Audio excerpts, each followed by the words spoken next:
Bonjour à tous et bienvenue dans My Modern UI TV, votre web JT sur l'actualité de Microsoft et de ses produits. Nous sommes le mercredi 6 mai 2015 et nous allons démarrer le numéro 61 de votre quotidienne dans 3, 2, 1, maintenant.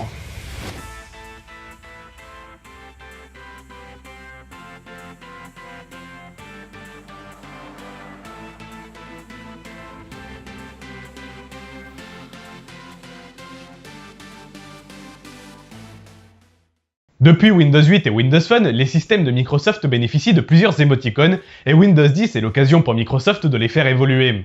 On retrouve par exemple au niveau des personnages une nouvelle teinte de visage, le gris. Pour les émoticônes sans cheveux, nous avons le droit à 6 teintes de peau différentes. Dans les nouveautés, on retrouve également un émoticône doigt d'honneur qui sera également décliné en 6 teintes de peau différentes.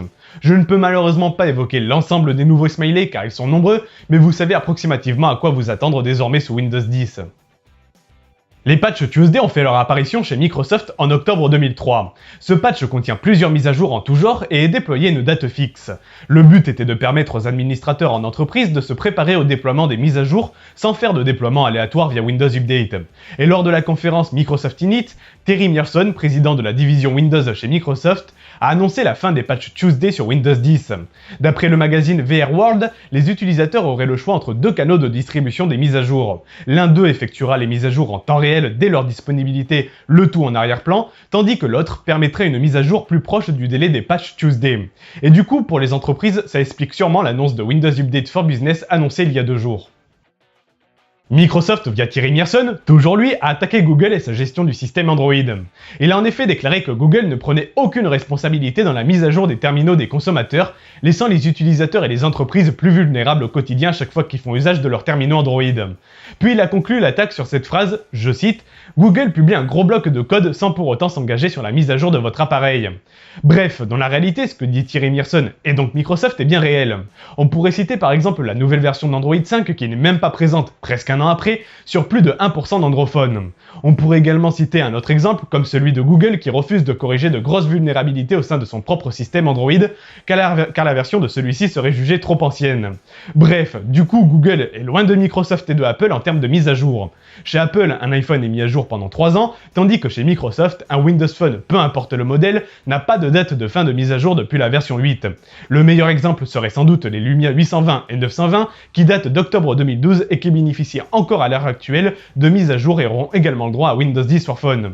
En revanche, pour contrer un peu les propos de Microsoft, si les Lumia bénéficient sans aucun souci d'un suivi logiciel, on ne peut pas en dire autant des autres fabricants de Windows Phone comme HTC ou Samsung qui ont toujours un train de retard sur les versions du système par la voie officielle. Le programme Windows Insider est un programme qui a débuté en octobre 2014 et qui a pour objectif de permettre à des testeurs volontaires de faire des retours sur les diverses évolutions de Windows 10 pour ajuster celles-ci ou non. Et bonne nouvelle puisque Gabriel Hall, responsable du programme Windows Insider, a annoncé sur Twitter que ce programme continuera d'exister. Microsoft semble donc content des retours effectués via ce programme et espère donc que cette communication entre les utilisateurs et les équipes de développement continuera pour les prochaines versions de Windows 10 qui, rappelons-le, sera amenée à évoluer plus rapidement que les anciennes versions de Windows. Une nouvelle build de Windows 10 for Phone portant le numéro 10072 fuite sur internet via quelques captures d'écran. On y voit donc dans ces captures le réglage du niveau de transparence et la bonne nouvelle c'est que ce réglage se fait via un pourcentage et non via des paramètres prédéfinis comme sur Xbox One par exemple. Il est également possible de choisir l'emplacement du fond d'écran, soit dans les tuiles comme sur Windows Phone 8.1 avec un fond noir ou blanc, soit un fond d'écran qui prend tout l'écran et qui laisse donc place à des tuiles transparentes ou non suivant notre réglage. Autre détail, mais les couleurs d'accentuation passent de 21 à 48. On y voit également les nouvelles applications Universal Office qui devaient arriver normalement fin avril. On peut donc penser qu'il y a eu un léger retard.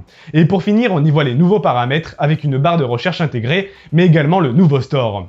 Bref, vivement la disponibilité de cette build, rappelons au passage que Windows 10 for Phone sortira de manière officielle pendant l'automne 2015. Toutes les versions de Windows passeront à Windows 10. Enfin, toutes, pas tout à fait, car Windows RT ne bénéficiera d'aucune upgrade possible vers Windows 10. Windows RT, si vous ignorez ce que c'est une version de Windows similaire à Windows 8, mais conçue pour tablette avec un processeur ARM.